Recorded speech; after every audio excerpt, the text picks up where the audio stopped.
Podpora na obou stranách, pojďte podpořit. Věřím, že už to máte stejně jako já plný kecky, ještě s těma výkonama.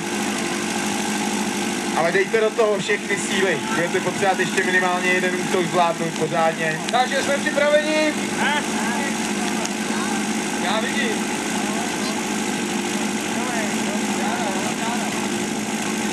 Hned po tomto rozstřelu se budeme podívat na rozstřel o 3. místo v ženské kategorii. A to bude Stará huť a Rožmitál. Takže ženy Rožmitál a ženy Stará huť, připravte se na svůj poslední rozstřel v dnešních závodech a rozhodne se, kdo zůstane na bramborách a kdo si odnese 3. pozici. Závodníci na místa, připravte se! Pozor!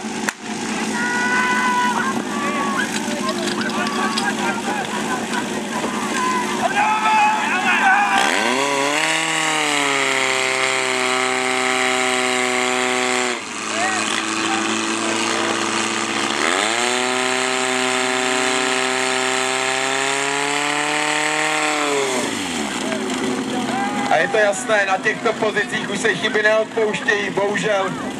Na rozdělovači záborné lhoty došlo k otevření prostředního ventilu. To byla drahocenná ztráta, díky které